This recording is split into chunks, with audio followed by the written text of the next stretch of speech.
And I'm really glad that my last lecture was liked by people, and that I was requested to deliver few more lectures.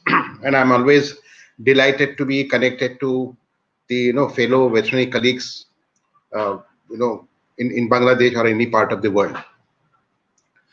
Um, Now, this is the topic which we have chosen: fertility management in dairy cows, because this is an important topic. And I'm happy that we also have an expert animal reproduction person in this studio. I don't claim to be an expert in reproduction, uh, but I've been trained as a herd management specialist with Dr. Wayne Martin in Ontario Veterinary College. And as a herd management specialist, my way of looking at fertility is slightly different, because I look at fertility from the positive point of view, uh, that it's a part and parcel of overall dairy management. And curious enough, people even here in India used to jokingly call me a professor of medicine, who doesn't prescribe medicine, because my way of thinking is changed after my PhD, where I look at my major role as a consultant to maintain health and productivity, whereas we will definitely have disease problems in 5% or 10% cases where we'll have to intervene. But uh, most of the time there are issues which can be sorted out, and those issues could be the intervention strategy could be other than administration of drug. And this is what I have been doing since last 20 years very successfully. So today, uh, I'll try to talk on the fertility management from a holistic point of view, uh, where I will also try to pitch in some of my experiences of handling data, because what I feel is that for the sake of accuracy, it's important that we practice evidence based.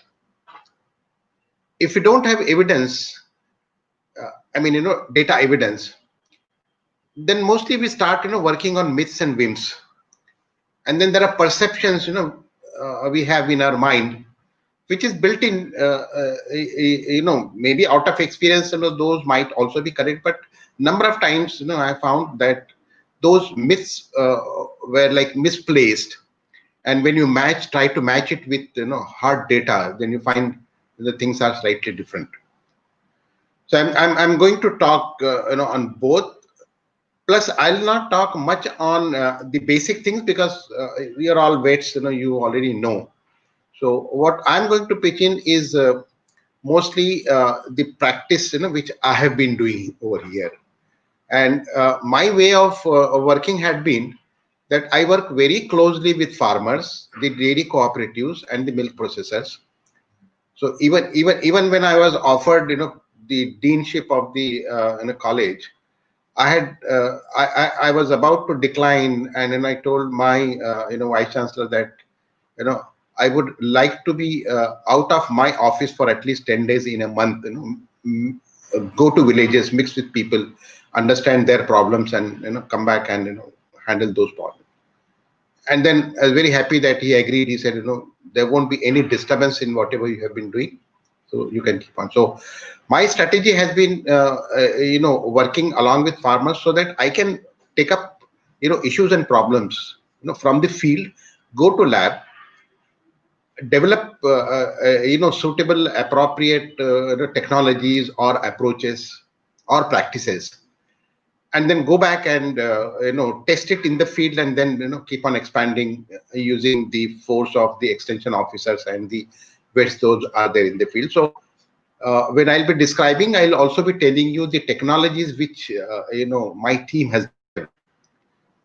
so that that how things are being worked out here in India. And those are the things which I feel is also applicable to country like Bangladesh or other adjoining countries. Now, coming back to the topic proper, fertility is an important aspect, because the farmer will get milk only if there is calving. There have been trials here where people wanted to find out ways and means of getting milk production without animal getting pregnant. So there are few trials conducted here. There is one company in north of India. They also come out with some strategy where you can give hormones, and they say that with that the cow can come back to milk production, and you can expect at least 60 to 70%. But that is again unofficial. I don't know whether those products are really approved by FDA, because those are all hormones. So right now the status is calving is important, and pregnancy is important to get milk. And I have seen that most of the farms will go out of business, not because of milk production, but because of fertility. So it's very critical to sustain farms. And the problems of fertility will get more complex when you have larger herd. That is because when you have smaller herd, your animals are directly under the observation of the farmers. At least 3 to 4 times in a day, the farmer is observing them. But if you have a large farm, then those belong to entrepreneurs, and then entrepreneurs depend on their workers, and you don't know whether they are really observing the animals as they should have been, and therefore the problems get more complex as the herd size will increase. And one of the problems we are facing here in India is that as you increase the herd size, the viability of the farm is getting decreased, precisely because of 2 reasons. One reason is availability of fodder internally within the organization, and I generally tell them not to depend on fodder from outside sources, then it becomes expensive. And number 2, lack of managerial personnel who can manage the farm. You could have good doctors coming in treating animals, but the moment you call a vet as a manager and say that, okay, now the health and the productivity and fertility of this farm is in your hand, then probably we are, at least in India, we don't teach that skill to our students. So when it comes to managing large farms, there are lots of technological gaps. As a veterinarian, I feel that we should think ourselves doctors only when there is a clinical problem. Otherwise, we should don the uniform of a consultant, as a business consultant, where our job is to increase the profit of the farmer. That should be the overall approach. And therefore the vet should be very familiar with certain fertility parameters, which would form a threshold for him to implement the program, whether it is 1 animal, 2 animal farm, or it is a 200 animal farm. Certain parameters which are threshold parameters for minimum profitability is extremely important. For example, first heat in heifers, you should have a very clear idea as to when a heifer should come in first heat, and when after coming in heat, at what stage it has to be served. I feel there are lots of confusion here. Somebody would say, okay, third heat. Somebody would say 200 kg, 250 kg, 400 kg. A lot depends on the local conditions. So you can decide at what age you would like to serve, or what age weight you'd like to serve. But basically heifers coming in age is a good index of the nutritional status of the heifers. If a farm is having a policy of rearing replacement heifers, then you can advise them based on the weight and age at which the and the heifers are coming in heat first time. Then the second comes first heat after calving. This is again important, and there is a lot of confusion here. I talked to vets. Someone would say 60 days, 70 days, 80 days, 90 days, 21 days. All sorts of variabilities are there. So there are two things which I make it very clear to the vets that number one, first heat after calving is important to note, because that will give you two I mean, at least it will give you an idea whether the energy status of the animal is good. Because if energy status is positive and good, animal will be producing milk, and it will also start cycling. So from that point of view, you'll have to make a note of first heat.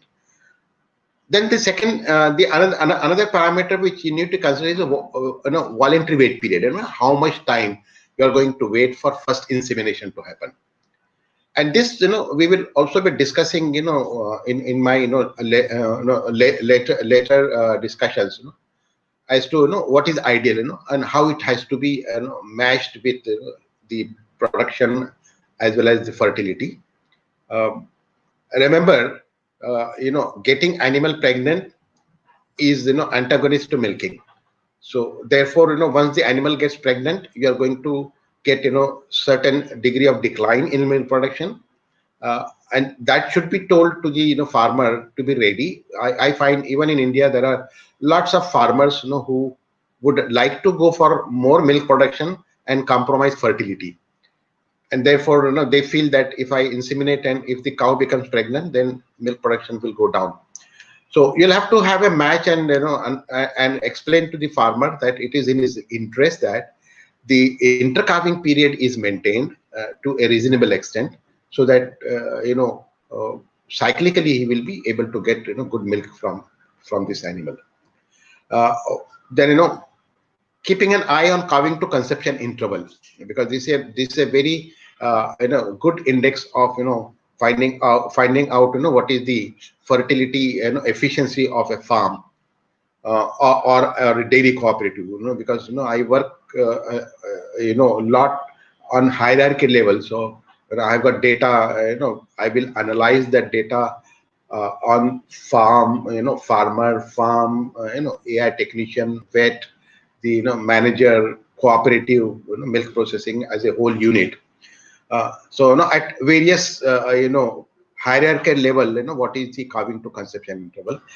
But one should not be too much carried away from calving to conception interval, because if you're only considering calving to conception interval, probably you're talking of only those animals which are fertile. So you also have to consider non-fertile animals which have not become pregnant. So for that, you have to consider what is called as the open period. And there are how many animals which are having open period, say beyond 110 days or 120 days or 150 days, and that is an X percentage which is acceptable. If it goes beyond that, then you'll have to consider either culling of such animals, or resorting to some medication.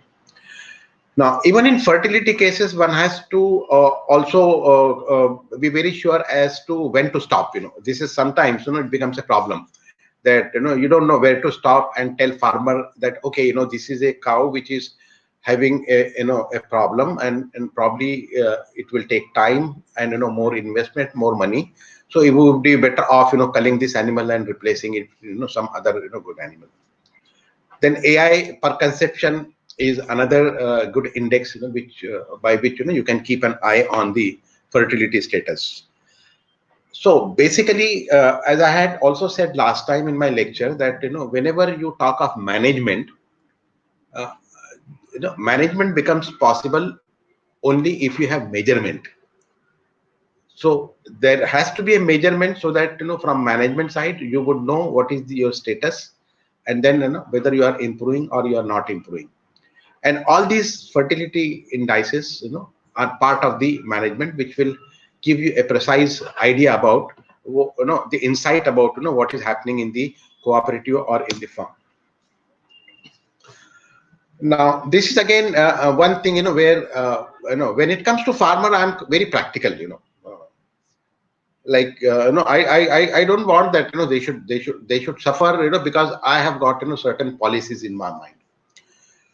Believe me, even in India, I have more than 60% of the farmers who are not interested in heifer. They are not breeder. Their interest is, basically to get animal pregnant and get milk. And even when I look at the data, I find that, a lot of them, about 75 to 80% of them don't keep calf. They are not interested in keeping calf, precisely, because of the reason that, if they want to rear calf, then they have to give milk, and the milk is something, which is giving them cash daily. They are not like flushed with milk. So therefore, their, daily feed and, other requirements for animals as well for themselves is dependent on milk, so they are not really interested. So in that case, if it is a, if it is a, big farm or a herd, where there is a village, and if a farmer would like to go for a natural service, I really don't object to it, because natural service would also lead to a higher conception rate. We should usually advise artificial insemination when you are very sure that the semen quality that is available is of high genetic quality, and that high genetic quality will be determined either by genomic analysis or by progeny testing.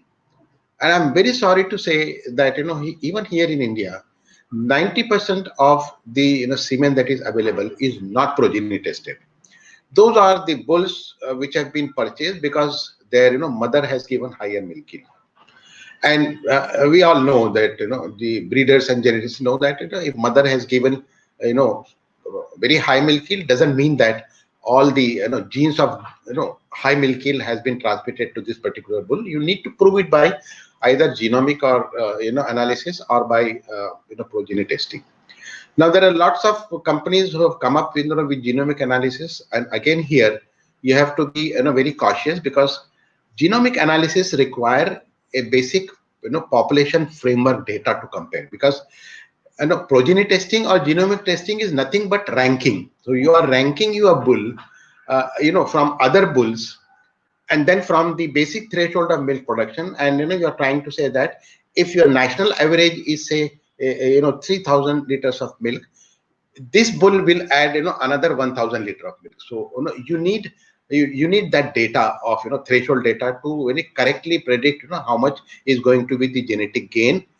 And this is also proved that, those, imported, for example, imported semen, from, western countries, it may be high ranking in that country, but when it comes to, tropical climate in other countries, it may not be high ranking. So therefore, one has to be very sure that if it is genomic tested, it is really good, in the country where it is being used.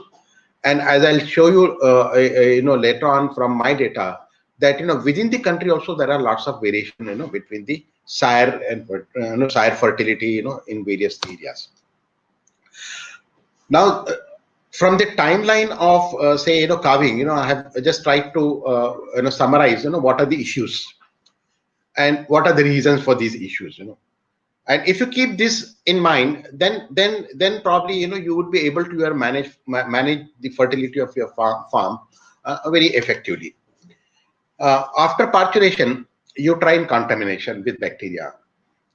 Okay, 99% incidence, because, you'll find that under our barn condition and the hygienic conditions, uh, USA maybe, Europe may be having it as, 90%, but in our area we find 99%. It is unavoidable and it is normal. And, you'll also find that, this uterine contamination, which happens at the time of calving, many times will take care of itself, because the, as the involution will happen in uterus, the environment, the anaerobic, conditions will develop, within the uterus, and there are many aerobic bacteria which have got contaminated in the uterus, would not be able to survive. And therefore, you have to give some time to settle down, and then decide whether there is a really uterine infection, and, you need to intervene. The second thing is uncoupling of growth hormone and insulin like growth factor. About this, we will be discussing later on, because this is a very important phenomenon which last I think 5-6 years a lot of papers have come on this as to know how this uncoupling has to take place and how you can manage this by manipulating the nutrition, and that I'll be discussing later on. But basically, this particular factor is dependent on negative energy balance, and negative energy balance happens because you have got an animal which has gone through stress of calving. In dry period, you are not feeding it as per the energy requirement, which is fine. You have change of feed, so because of stress and because of change of feed, the intake, dry matter intake has gone down, whereas the energy requirement for milk production has increased. So there is a net negative energy balance, and if this is very wide, then it has all consequences, and that you need to manage, and lots of fertility problems are related with this. And one of the important thing which you need to keep in mind, and I think that skill, because I know there are academicians in the listening to me. Uh, we should teach our students body condition scoring, and they should be very good at it. At least 90%. There should be reproducibility. That looking at the cow, they should be able to do body condition scoring, because this is a very simple and a very effective way of finding out the nutritional adequacy of the cow. And this must be done at the time of calving, because very high body condition score is also not good, very low body condition score is also not good. And then at 45 days or 50 days, what should be the how much body condition score the animal should lose. And then later on, when animal is getting consumed, what should be the body condition score. So at least at these 2-3 times, if you are able to do body condition scoring, then it's good. In my system, I have got a provision where a farmer can take a photograph, from 4 sides and send me, and then our system looks at and says, okay, this is the body condition score, and notify the farmer or the vet that whether it is low for that days in milk or it is more, and what exactly is to be done. So that kind of uh, service is needed by the farmer. Then day 14, when the animal is coming into high milk production, and there is severe body condition loss, and therefore severe low appetite, and then and then you get low body condition score, and then animal is not coming in heat, and there is unregulatory heat.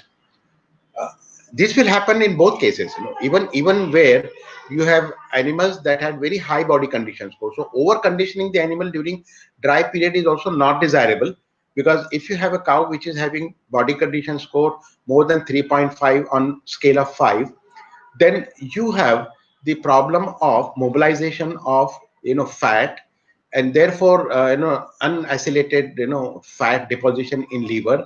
uh, those are free fatty acid deposition in liver, and then you have other problems because of this, like high insulin related problems, and then other issues.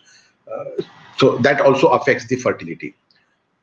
So I usually advise that one should see that your body condition score during the dry period is increased by 2 body condition score or 2.5, depending upon the body condition score at the time of drying off, and should not exceed 3.5 on the scale of 5.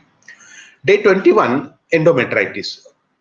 Again here pathogens, and basically high inflammation on the uterus, and because of compromised immune response, the uterus is not developing the local immunity, and therefore it's having endometritis. And this is also a reason for which I tell farmers to be vigilant, to look for first heat, because when you look at first heat, the cervix will open during 21 to 30 days, and I have found lots of cows coming in heat between 21 to 30 days. And when you look at them, and if the discharge is normal, then you can say that uterus involution is good and there is no contamination. Whereas if it is not good, then probably you have to think that it's a case of endometritis, and then you have to think of what is to be done. Now here again, my approach is I don't look at individual animal when I go to farm. If I find that around 10% animals are suffering from endometritis, so I try to look at the peri-parturient practices, try to adjust it so that you have some practical hygienic measures so that the contamination is decreased, some dry area to be provided so that it doesn't come in contact with the concrete floor, and then cleaning 3 to 4 times, removing placenta immediately after expulsion. So those are some issues I tell the farmer, and I tell him that, okay, have you ever seen a maternity ward? So the kind of hygiene and sanitation maintained in the maternity ward, at least to some extent it has to be managed here. You cannot afford that animal is carving the dung is lying over there without clearing, urine is there, it's a humid climate. So all those issues, and if needed you can go for some strategic antibiotic, about which we'll talk. Then failure to resume cyclicity is again important. The animal should resume cyclicity, and this cyclicity resumption is based on certain hormone interplay, about which we'll discuss. Then failure to resolve uterine inflammation, the metritis and endometritis. So this is again a very big issue, because of which you have fertility related problems. This is this is the ideal conditions which are required for conception, which starts, number one, from minimizing body condition, and number two, detect heat and inseminate at the correct time. About this, also we'll discuss how to find out the correct time. Are there really practical measures of doing? Is there any technology which is available? That we'll discuss. Then ovulation and fertilization of a high quality oocyte. So what decides how quality, high quality oocyte? How to ensure that the oocyte quality is good? Can it be manipulated by certain nutritional practices? So that we'll discuss based on the the data which has been published recently in last 5 years. Have an early increase in progesterone secretion, because if you have high progesterone, especially in the early period, then the retention of conception and rejection of the embryo is less, because the progesterone will create that microenvironment in uterus for conception to happen. Then have an early and appropriate uterine histotrough production, because this creates a microenvironment for conception. And then have a large embryo producing adequate quantities of interferon and other hormones that are needed. And then maternal recognition of pregnancy between 60 to 80 days. And once this period is over, then probably you have a greater chance of carrying the pregnancy to last, except if there are certain infections which will lead to early abortions or late abortions. So that's a different thing which we can discuss later on. So for efficient breeding, what we have seen is minimize negative energy balance and resolve any infection in the postpartum uterus. So this is important. Expression and detection of estrus followed by insemination with high quality semen. Now again, here it becomes a problem how to find out it's a high quality semen, how to ensure the quality is good. Now here I'm talking of more of the biological quality of the semen, like its activity, whether after thawing the activity is right. Ovulation and fertilization of a high quality oocyte and early increase in progesterone. So these are some of the issues which we have already seen. Now let us start from postpartum period, so that I can go from postpartum period, and I mean, logically I will move through the breeding cycle and come to the stage where there would be pregnancy. So uterine contamination at parturition in the following days is unavoidable and normal, with 80 to 100% of animals having bacteria in the first 2 weeks postpartum. And these are some of the bacteria which have been found to be involved, and many cows successfully deal with this bacterial contamination. However, at least 20% of the cows develop metritis within 21 days postpartum, and this is basically because of the severity of inflammation of the uterus, and immunocompromising, the local immunity compromise.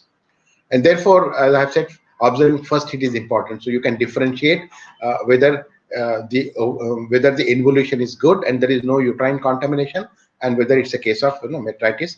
And if it is a case of metritis, how you are going to deal with. Endometritis is important because uterine infections is known to delay pregnancy. The risk of pregnancy at 150 days in milk is increased by 31% and reduce the rate at which cows become pregnant by 16%. So even if you are able to maintain endometritis at a normal level, then you can avoid many problems related with fertility. Even cows that are treated successfully for clinical endometritis have conception rates 20% lower. So therefore, preventing endometritis is extremely easy, because once there is endometritis, then you are going to have a compromise in fertility. So what is going to be the strategy? Now the strategy, the strategy which I follow over here, and I have found is it to work for me extremely good, and I have done this in the last 10 years, and that is I go for a strategic antibiotic treatment immediately after calving, so that the bacterial load is reduced. Especially, I advise this in those farms where endometritis level is more than, say, 10%. If you have cases, then I say that every cow that is going to calve should go through minimum. There is a SOP which I developed for them, that okay, these are the standard practices you must follow at the time of calving, and then give this. Another thing which I have also found extremely good, and I picked up this from my medical counterparts, and that is administration of ergotamine injection. So combinedly, if I give ergotamine has, will also reduce bleeding, uterine bleeding, if you have really handled the animal, and especially in heifer, if the dystocia has, if there has been difficult birth and bleeding, then this will take care of. So the strategy here to contain is, number one, improve the periporcient practices at the time of calving. Minimum, I tell them that okay, keep it dry, have a good grass bed for the animal to calve, and then dispose of once the calving has taken place, dispose it off. Keep the animal at least for first week on this grass, so that it is dry. Don't keep the cow on concrete floor where it will come in contact with lots of dung and urine. And if you find that still there is contamination, then you can go for strategic treatment. Then vaginal mucus discharge versus uterine discharge.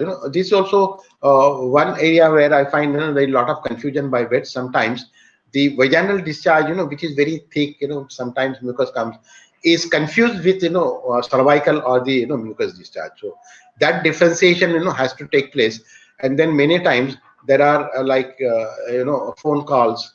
Very anxious farmer will call me and saying that, sir, animal is pregnant 6 months, but it is showing some discharge. So is it threatened abortion? What should I do? So then I ask them whether it is whether it's a very small quantity which is coming, or it's a large quantity which is coming. Because if it is a threatened abortion, then cervix will open, and when cervix will open, you won't have 5 ml or 10 ml of mucus coming in. You have a copious discharge which will come. So that differentiation you need to keep. And then there could also be mucus discharge because of vaginitis, especially herpes vaginitis is quite common, and during pregnancy this also gets is increased, and because of that you have loss of mucus. Now, treatment of endometritis. Now, this is a new concept which is coming up, and which I find it very interesting. There is a lot of interest now in what is called as microbiome, and now the theory is coming up that our entire body or animal's body is covered with billions of bacteria. Even the cavities are having billions of bacteria, and those are good bacteria, and these good bacteria are the first line of defense. And when you disturb this first line of defense by administering, irrationally germicides or antibiotic, then you disturb the whole milieu, and then you end up with problems. Uh, and this is the chart which I have given, where they have done biome microbiome profiling of healthy uterus, then uterus with clinical endometritis and subclinical endometritis, and you find that there is a lot of difference between. Now, to get away from this problem, we have developed a new concept, where we say that, okay, we don't want germicidal activity. We don't want to kill any bacteria. Okay, what we want to do is put a barrier between the between the mucous membrane, where the bacteria will get attached and start multiplying, because bacteria will not multiply in lumen. For multiplication and pathogenicity, bacteria has to get nidus formation on the mucous membrane, and then after mucous membrane, it will multiply, penetrate the epithelium, get inside, multiply. So all those things will happen. So our strategy is put a barrier between the port of entry of the bacteria and the cell. So that is what we call barrier technology.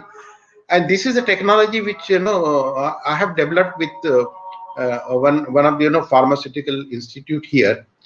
And the way it works here is that we have we have one polymer, and that polymer is a natural polymer. We don't use anything synthetic.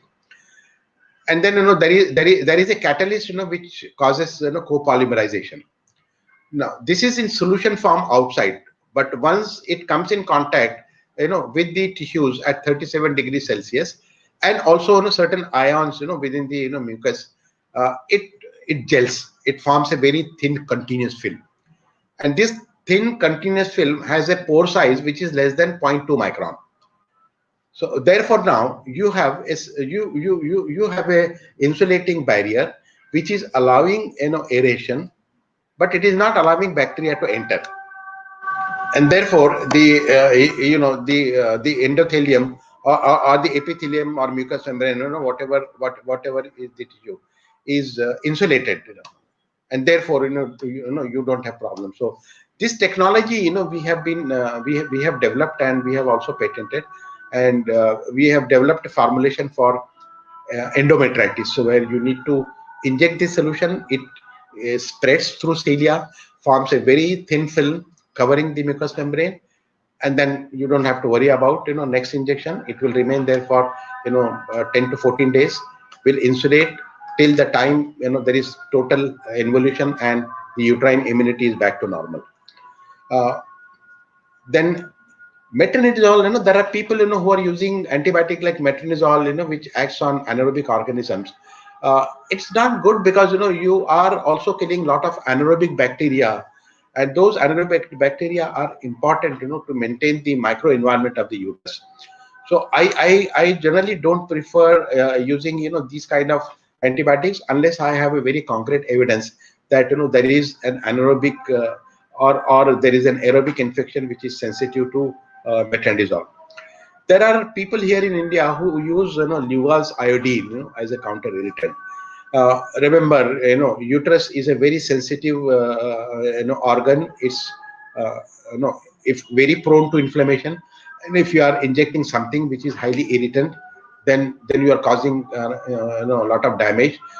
So therefore this was very old therapy, where we did not have good antibiotic.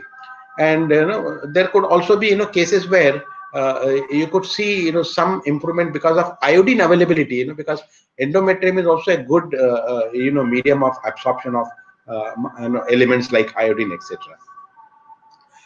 So endometritis treatment has to be handled very intelligently. You have to decide whether you would like to go for an intrauterine antibiotic, or you would like to go for a parenteral antibiotic. So there are lots of options available, and depending upon what is available with you, could be used. And since at this point of time you have animal that is milking, so therefore you can choose an antibiotic, which is known not to cross the mammary barrier and contaminate the milk.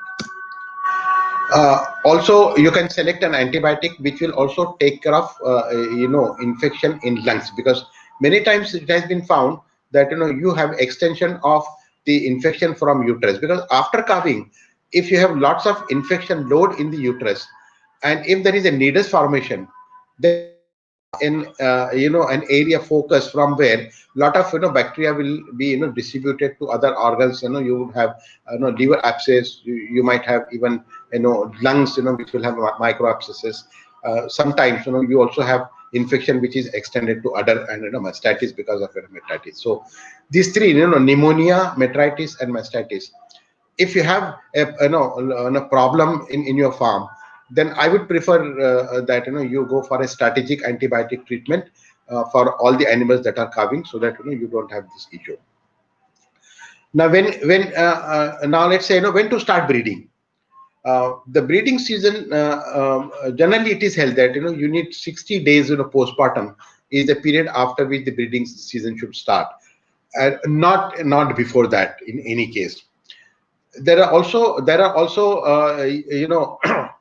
papers which suggest that if you are doing insemination earlier, then in that case you may not have the conception which will happen in the uterus, but you may have corpus luteum which becomes long lasting. So you end up with a lot of anestrus and unvolutary estrus kind of problem if you are doing insemination early.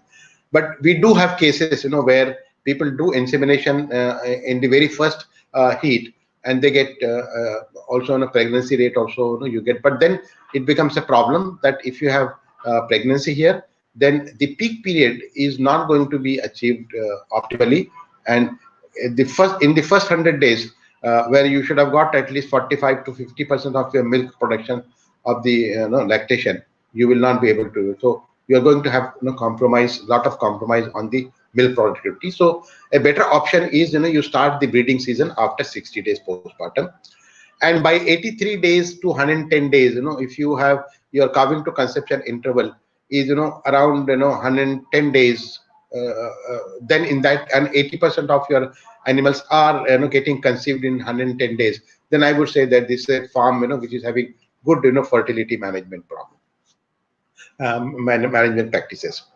And for this to happen, heat detection is important. And for heat detection, there are two issues important. Number one is housing, the kind of housing which you have. If you have barn, if you have a kind of a barn where the cow is tied, the cow is not going to express natural heat. It will not mount, and therefore the heat expression is going to be compromised. Estrus dissection rate increases can be increased by having what is called as tail paint. I don't know whether it is available or not, but again having a tail paint will necessitate that you don't tie your cows, and I don't like tying cows at all. I like that cows are let loose so that they have natural normal socializing behavior. I also don't buy the argument that if cows are let loose they will fight. Always it is you may find one or two cows that are notorious that may have some issues, like even we have in human. So they won't fight. They are social and group animals, and they are more comfortable when they are let loose. They communicate with each other, they have their own language, and therefore I would those farms which are having a housing system where cows are loose, they don't have heat detection related problem, because they can detect heat by standing heat. Either the cow is standing and allowing the other to mount, or the cow is mounting on another cow, so you can find out that the animal is in heat. Concrete floor again is a big issue, and I'll show some of the housing photographs I could get from Bangladesh, where people have concrete floor. Concrete floor is not good for hooves, and there are reports suggesting that if you have concrete floor, the heat period is reduced because the animals is not really comfortable. See, all Western countries do have concrete floor, but then they have sawdust over it, so to keep it dry and to keep it soft on the hoof, they use either straw or they use sawdust or other bedding material. And we don't use bedding material, so we end up with concrete floor directly coming in contact, and then you keep on washing it twice a day. So the whole environment is humid, and humid environment is good for bacterial growth. Heat stress is again deleterious. So if there is a period where there is summer, you have to take care of heat stress. Maybe about heat stress we can talk sometime later on, because humidity and stress, these two factors are extremely important to manage if you want to have good production and fertility. So sometimes later on we could have a lecture on very practical ways. I'm not talking of great technologies which are not affordable to our farmers. Very affordable technologies which can be adopted, or strategies which can be adopted to keep animals comfortable even during severe heat stress. Then next is to find out whether animal is in heat and animal has overloaded. This is again a problem which is which the technicians would face, that there is heat is detected, he's called, he'll come, and then he'll inseminate without knowing whether the animal has really overluted or not. Now, how to find out? Are there practical ways? And there are very good papers published earlier where fern pattern. I'm sure even in your universities and a lot of gynecology experts must have done experiment on this fern pattern and its relationship with time of ovulation. But there are hundreds of papers that are published, and these papers suggest that you can detect the whether the animal is ovulated or not with some degree of precision. The only problem was the AI technician is not carrying microscope. So how it is to be done at the animal side, because he has to decide, and then he has to do insemination. So what we have done, we have collaborated with one company here. Can you see this? Okay, and here we have developed an adapter, and this adapter then can be attached to your cell phone, and then you have we also give a slide which is which is mounted with a cover slip, and there is a space given here, a red dot, and that is the space where you have to deposit the cervical mucus, one drop. It will get distributed evenly. You have to just push it through here, attach this to your cell phone. Your cell phone becomes a microscope, so you can see this kind of fern pattern on your screen. And if he's an AI technician, what we tell him is he can click and send it to the vet, and the vet is sitting there, and he will see and diagnose whether it's a ovulatory fern pattern or some other fern pattern, and then he can immediately tell whether it's time to inseminate or not. So this is one technology which becomes very handy, and the same technology can also be used for semen testing, at least every 15 days or 1 month. The technician can take out one straw, put it over there, and it will also tell you what is the motility, how much is the abnormal percentage. So it also analyzes. It also acts like a sperm analyzer. So it will also analyze and tell you whether it's the right concentration of sperms are there or not. So these are quite handy technology which can be taken to field, and it's quite affordable because even if you are able to save even you see 1 or 2 heat in every day, you can save 30 and multiply it by 21 days. So amount of benefit you get by using such things are extremely good. I don't know whether you are using a sex semen. If you're using conventional semen, then at least 12 hours interval is to be given. But in case of sex semen, it's said that you have to do it in it should be 18 hours.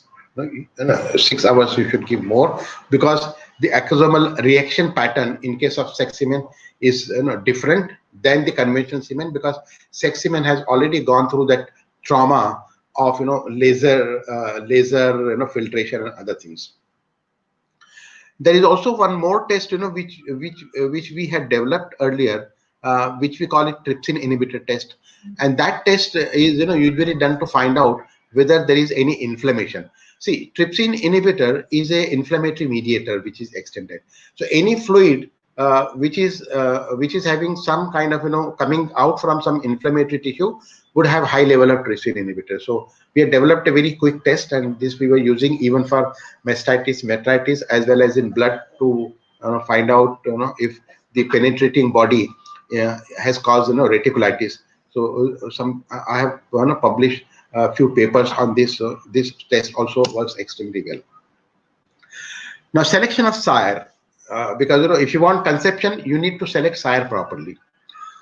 And my data suggest something very interesting, that we all the time blame cow, which may not be true.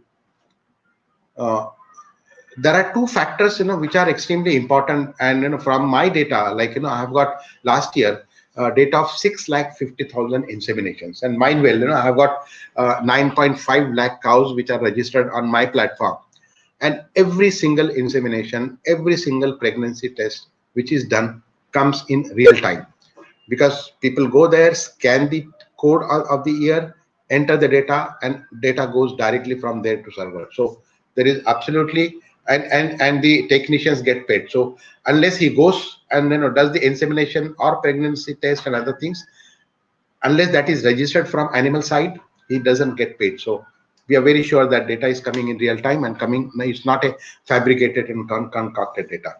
So just look at this statistic. 25% of the insemination, 25% cows conceived to first AI.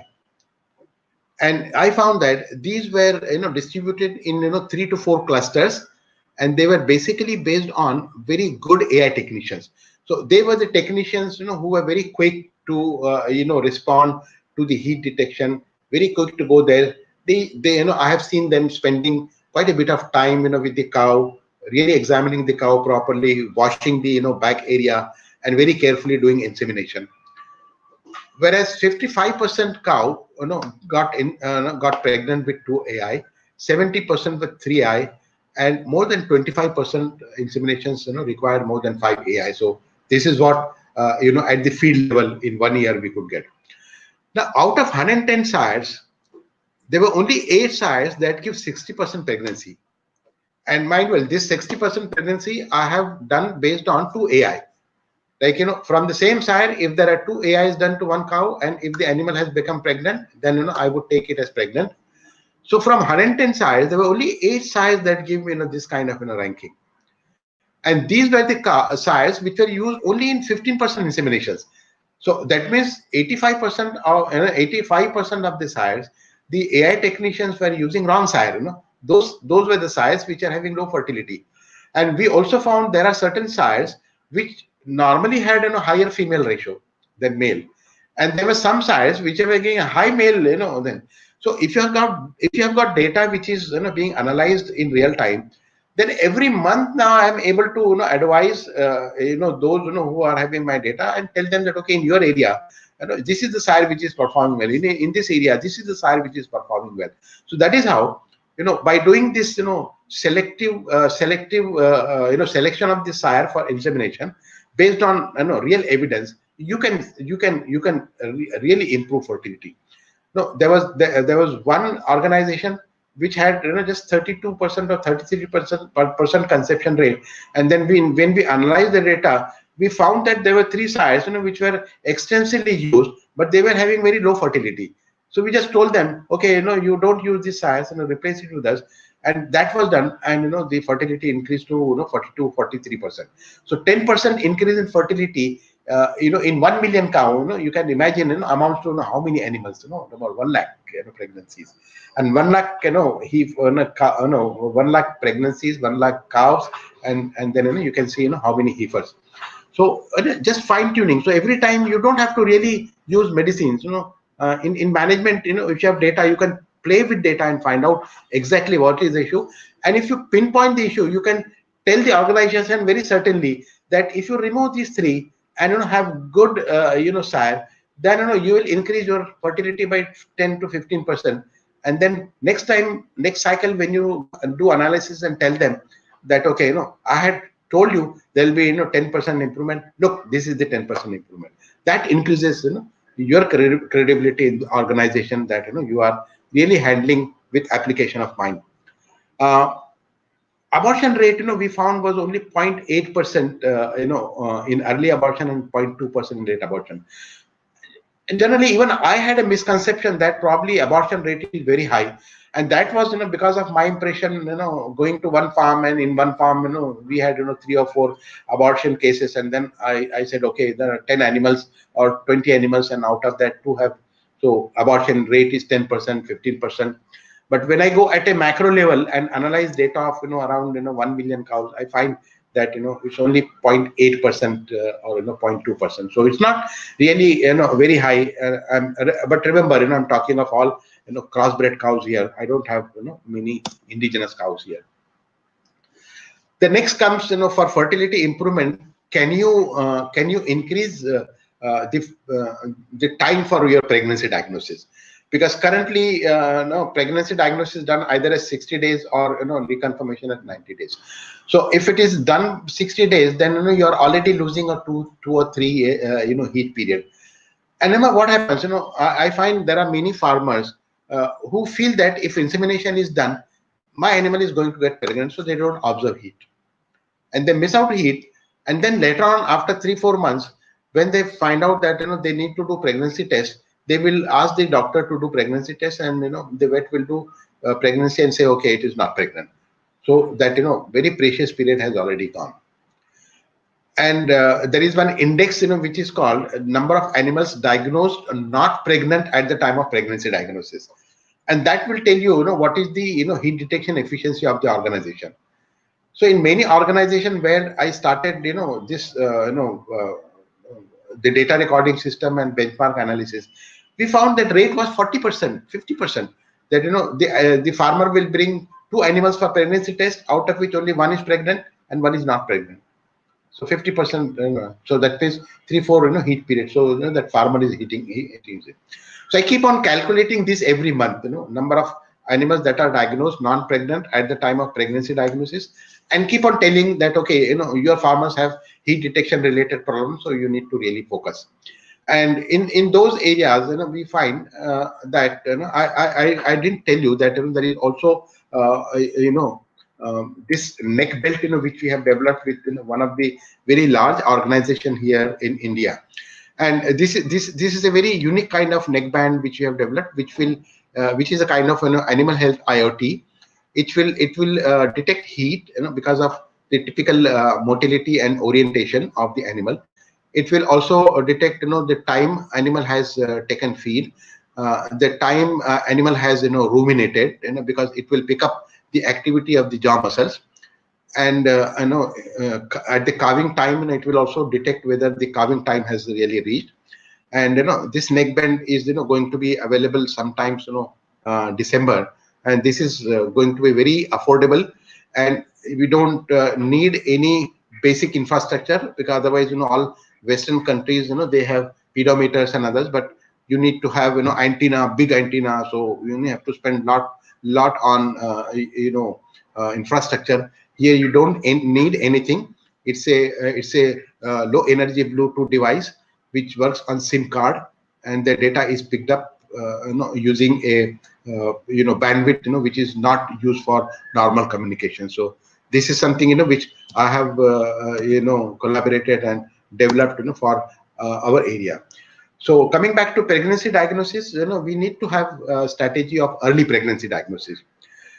And I was very happy to see quite a few papers where based on salivary saliva examination, they are able to diagnose pregnancy. And again here, because this at one point of time was very popular with women for pregnancy diagnosis. And the organization with whom I am collaborating is the one who is marketing such a product, which I have just shown you, this one, which is also used for pregnancy test. Take a saliva. So that is being used in case of women, even to find out the ovulation time, and then also find out at different stages, so that you can also confirm the diagnosis. And there are few papers that are published, and those papers suggest that it can be done. And since we already have something which can be taken to field, and just put a drop of saliva and capture the screen, and send it over to server, and server will do all this kind of an analysis of the crystals, the shape of the crystals, and all other parameters, and will tell you whether the animal is pregnant, or it is doubtful. There are also tests available which are based on blood examination.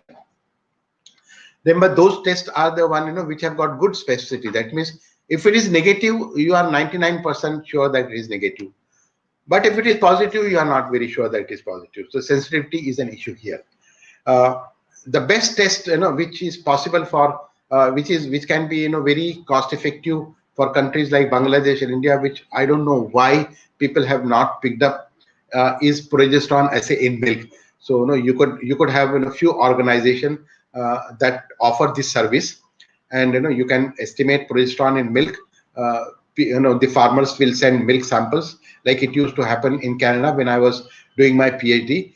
Entire pregnancy diagnosis was based on progesterone assay in milk. And if it is done, it's very cheap, because RIA in milk, RIA can be developed very easily, is going to be very inexpensive, and you can diagnose. And that can also be done even for finding out if there is ovulation, if the heat is proper, because at the time of full heat, mounting heat, the progesterone level in milk is extremely low, or in blood is extremely low. Rectal examination is, of course, people are doing, but it has to be done very gently. And I have got data where I have seen that after doing pregnancy testing, rectal pregnancy testing, for next 4 to 5 days there is a drop in milk yield. If it is being handled very roughly, there is a lot of blood which comes out. There are people who are also doing ultrasonography, but again, ultrasonography, you have to do a lot of manipulation of uterus and insertion of probe. Recently, I have collaborated with one university over here in Mumbai, called Institute of Chemical Technology, which is a deemed university. Now, with this university, we have developed a very simple urine bed test for pregnancy diagnosis, and this particular student has also got a national award on this innovation, and the government of India has given him a startup fund, and he has started a startup company here to market this kit. This is based on abscisic acid. It's a very old test which tribals were doing, where they used to take the grains and then incubate in the women's saliva, women's urine, and after that they used to let it germinate. And if it doesn't germinate, then the woman is pregnant, and if it germinates, woman is not pregnant. So that was because of expression of abscisic acid, and we picked up that molecule and developed a color-based test. So depending upon the change in color, you'll be able to say whether it is pregnant or not pregnant, and you can diagnose pregnancy by 25 to 27 or 28 days. We are trying to bring it down to around 21 days, so you don't even miss one cycle. There is also one more test which has recently been claimed by Indian Council of Agricultural Research.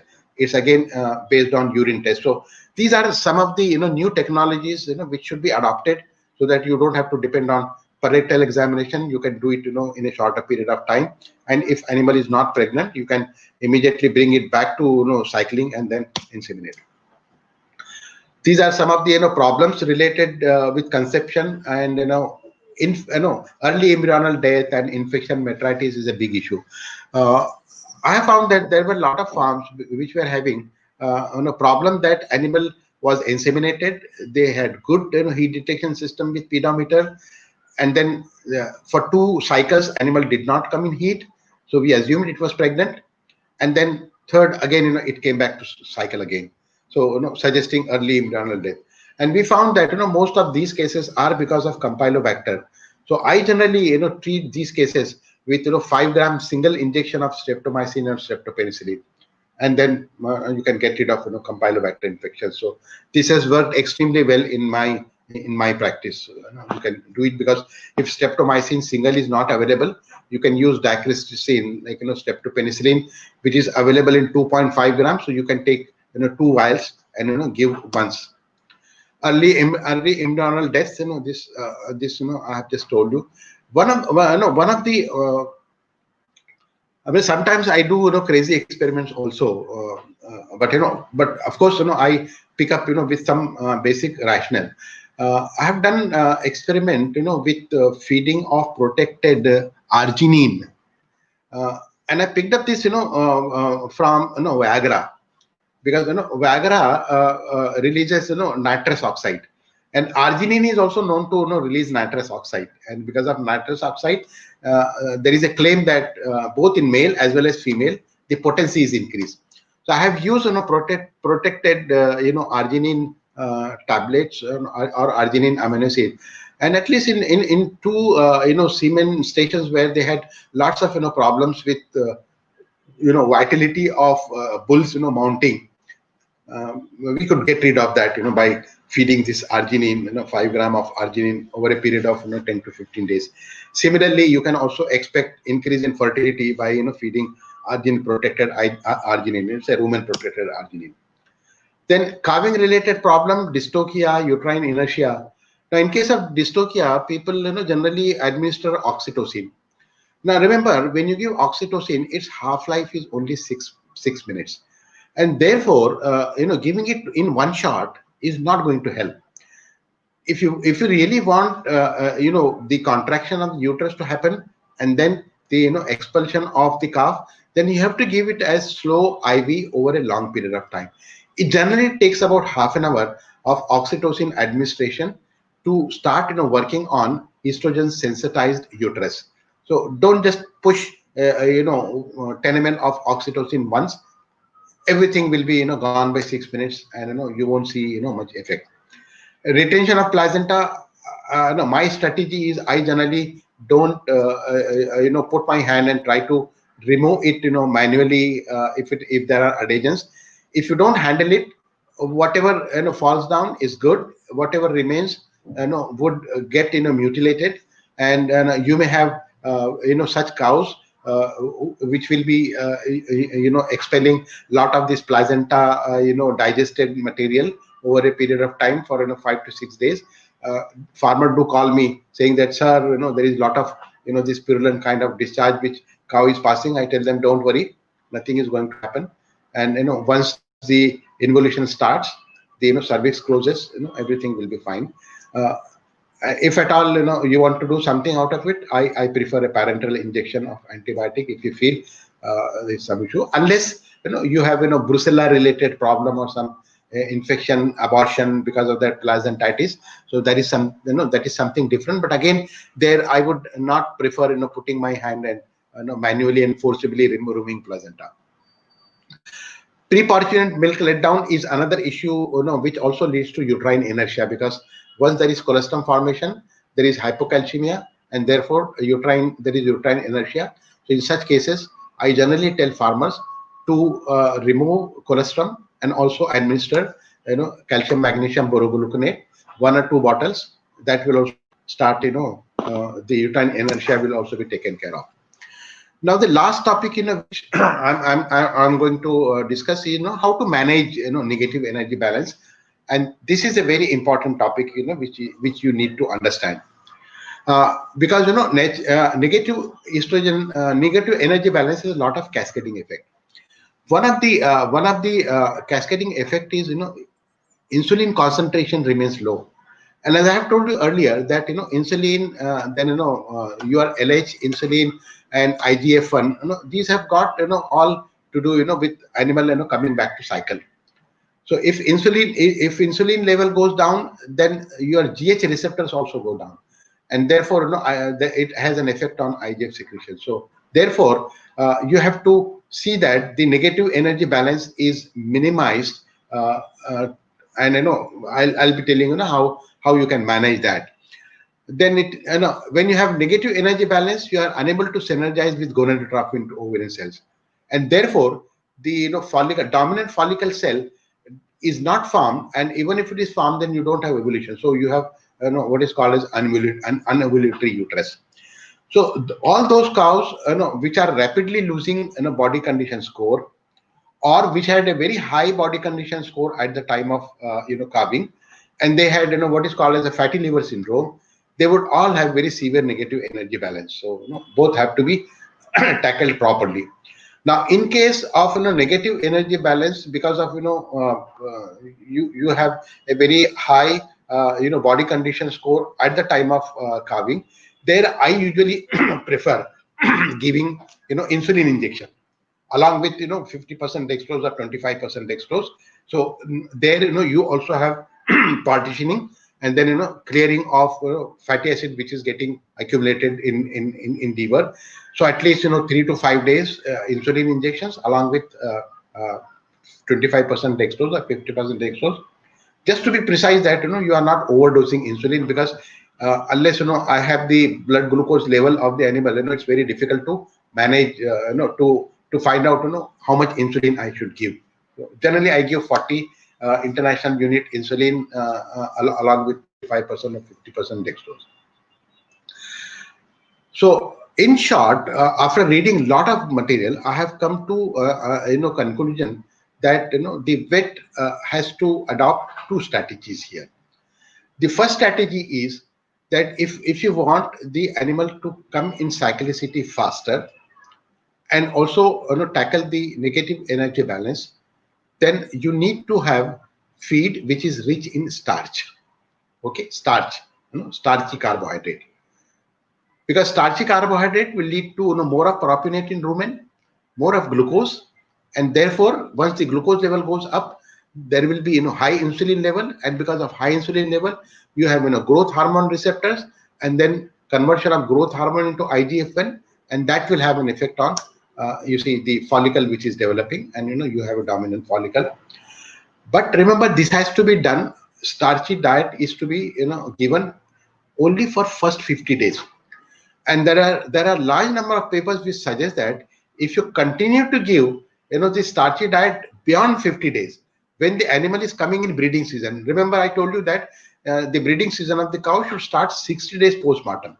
So you need to have a strategy where you give cows feed that is rich in starch, and after 50 days, between 50 to 60 days, slowly switch over, so that now your major source of starch is not coming from grains, but it is coming from fodder.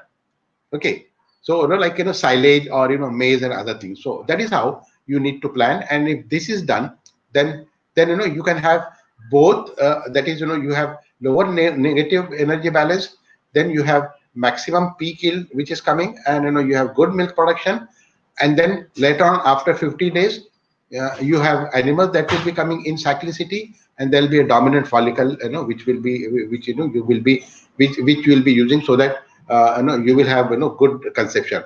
There are papers which suggest that if you follow this this kind of strategy, then you would be able to have lots of fertility problems will be managed in your farm. But again, there is a problem here. When I say that in first 50 days you should have high starchy diet, this high starchy diet will also increase rumen acidosis, and once rumen acidosis increase, you will have other cascading effect, like effect on dry matter intake and other things.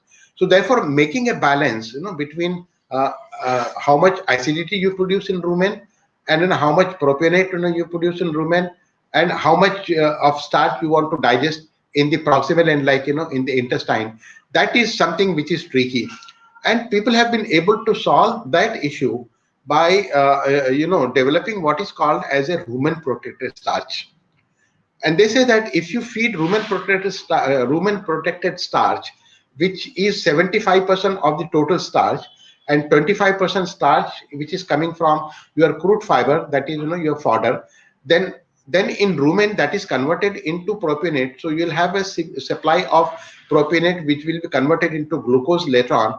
But then when you are giving protected starch or protected glucose, then it goes into the intestine, and in the intestine it is digested with alpha amylase and other enzymes, and then you get the net glucose which is absorbed.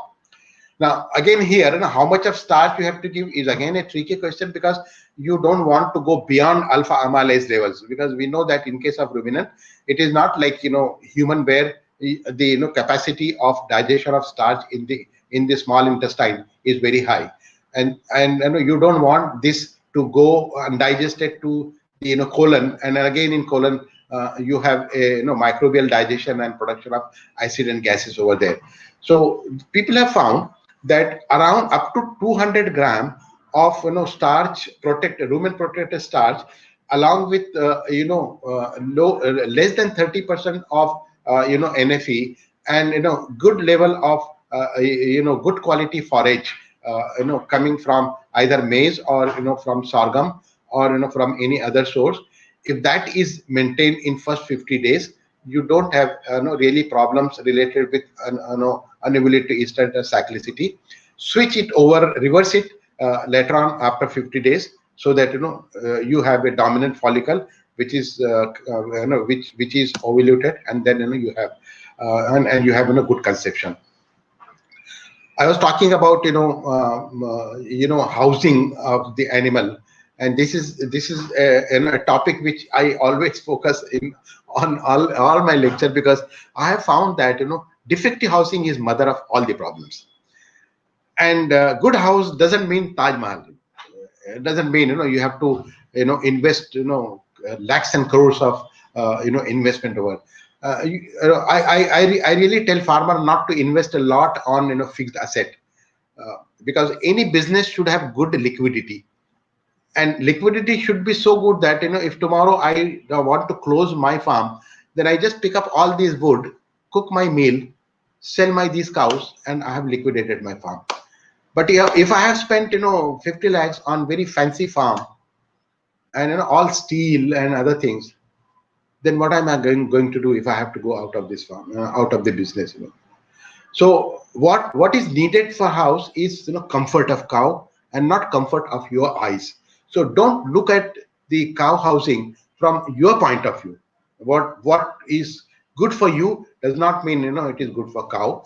Cow should be let loose. They should be very windy type of market, very free flow. I know you have high rainfall area, so you can have entire area protected from the by giving a roof, but let them loose, give them feed 24 hours. Remember this kind of housing which is you can see it's concrete, animal is tied, a lot of dung, you have to wash number of times. There is another farm which I have shown very low roof, so you can remember what is going to happen during heat. So there is no point unnecessarily spending in feed, medicines and other things. These are some innovations you can do. So I'll request the academicians, the people from Bangladesh University, to focus, especially livestock production management department, to focus on what should be the ideal house, by spending 10,000 taka, 50,000 taka, 100,000 taka, the farmer can build a good house which is suitable to your soil, suitable to your climate, and other areas. So this is something basic you have to do, and wherever farmers have adopted this kind of stuff, they're very happy. They say we don't have mastitis problem because it's an earthen floor. They say we don't have fertility problems. We are able to diagnose fertility properly. Our conception rate has increased. So just and you also feel so good, looking at these animals, enjoying, freedom, moving around freely. I know, most of the farmers which I talk to in Bangladesh, we have space problems. So I just tell them, you see, if you have space problem, keep number of cows which you can keep, in your area. It doesn't mean, if you don't have space, you can't, pack 50 animals.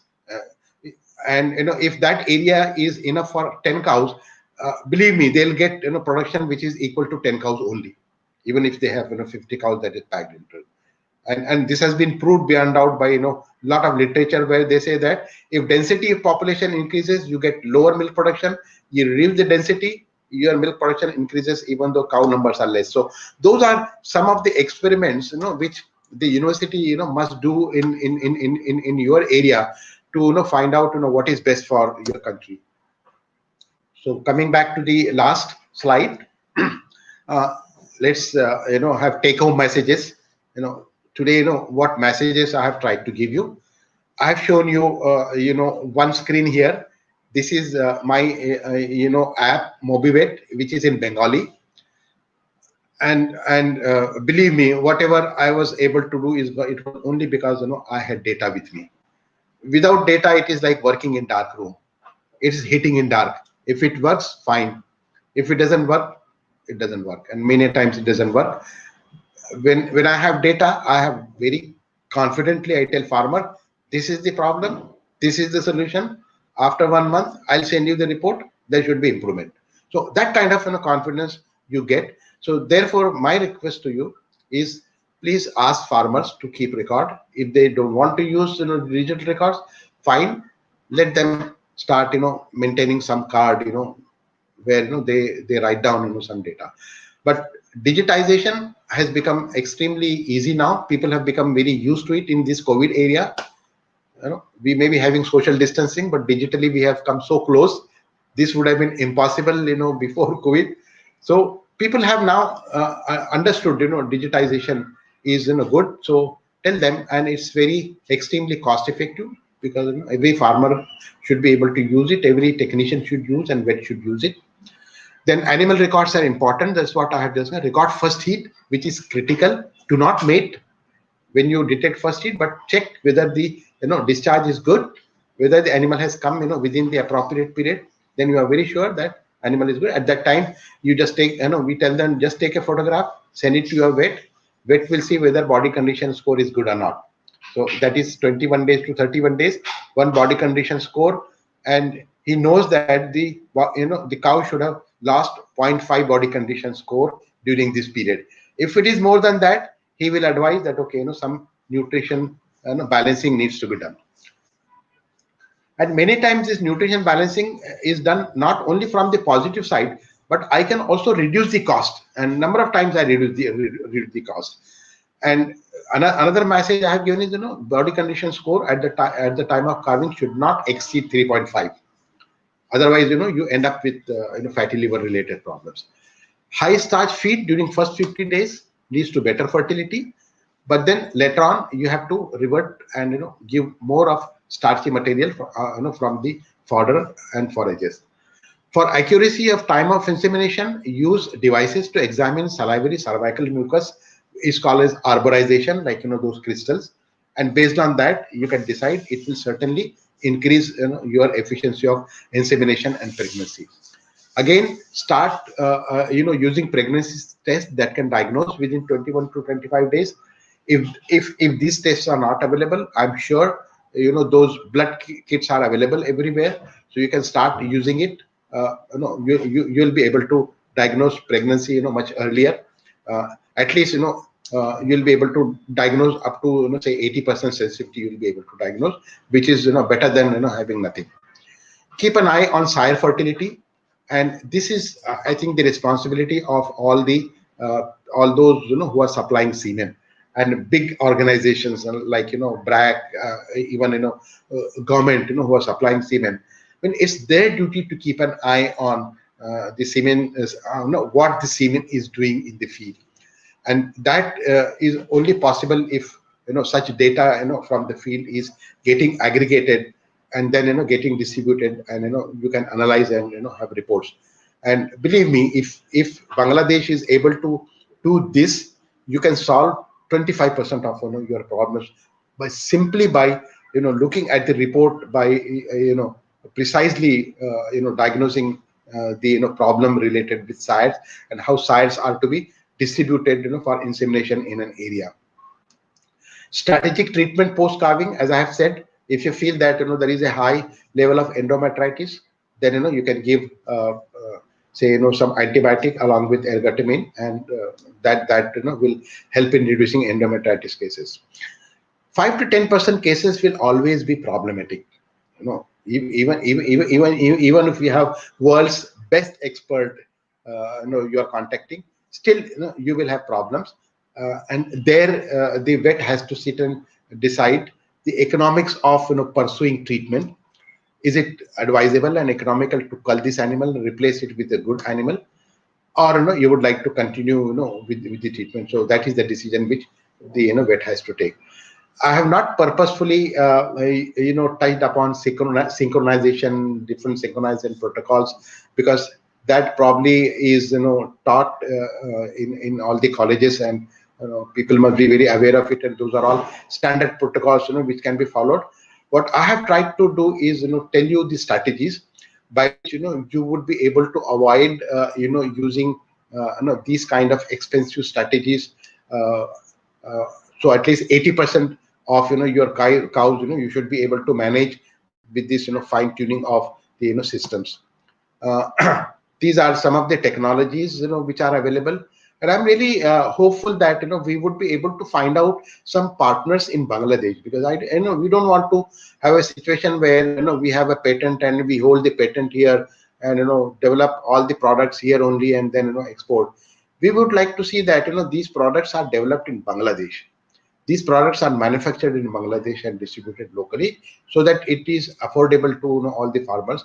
Our basic aim is to develop technologies which are affordable, to reach out to large number of farmers at the affordable rate. And these are the technologies which we have developed. Like we have developed a rumen protected starch and rumen protected glucose, and this is a very novel technology, which is very easy to do. And the polymers which we use forms sturdy free flow beads. We can entrap starch, and and it is protected in rumen. It's not related with fat coating. It's a different polymer we are using, which is extremely cost effective and very cheap, so you don't add the cost on starch. And 100% of the protected starch is delivered into intestine. We have also developed the same technology we have also adopted for colostrum powdery, because there is a lot of colostrum that is available, and if that can be processed, it can also go to human market, and farmers will be able to add to their income. So this again a very affordable technology which is kind of decentralized. You can have 5 or 6 villages, one unit, which can handle up to 500 liters, and batch size is around 2 hours. In 2 hours, you can process 500 liters, and it's simple one-step process. Just put in our polymer, and feed it to another solution, and then dry it. That's it. Drying at 40 degrees Celsius for half an hour, and you have a free flow powder. Similarly, barrier type dip. I've told you I've got that barrier technology in which we are no more using germicide, but we are protecting. So that technology we are using for wound, we got excellent results in wound. By just spraying once, it forms a very thin film which is insulating the wound from external environment. Bacteria cannot enter the wound, and you have healing in 5 to 7 days. Same technology we are using for respiratory infection. Just spray it in the nose, it forms a thin film, and bacteria cannot enter. Similarly for endometritis. So one technology with minor manipulations, you can use it for lot of applications. And another thing which we are going to launch in the month of December is televeterinary services, where few veterinarians and experts can join hands, and then you can, along with data, along with all these devices, neck band, IoT data coming to you, rumination data coming to you, then all this slides, arborization, that data, sperm data coming to you. You can sit at one place, look at the video graphs, images, and you can analyze them. You can send digital prescription to them, and those AI technicians can work. So these are some of the systems which are needed for countries like ours, where we don't have lots of vets. Vets cannot every time move into the village, and therefore a team formation with few experts sitting. Even for dog, we have developed one ECG machine which is portable. The owner can put the ECG on the dog, and you can see, and you can see we have developed a stethoscope. The technician can put a stethoscope on the lung and heart, and the vet sitting in the district place will be able to hear the lung sound and heart sound. So these are all not rocket science. These are all off-shelf technologies, which are quite affordable. All we have done is we have adopted these technologies with the help of collaboration with engineering institutes and the pharmaceutical institutes into real products which can be taken to the field. This I close down my presentation and will be happy to answer few questions.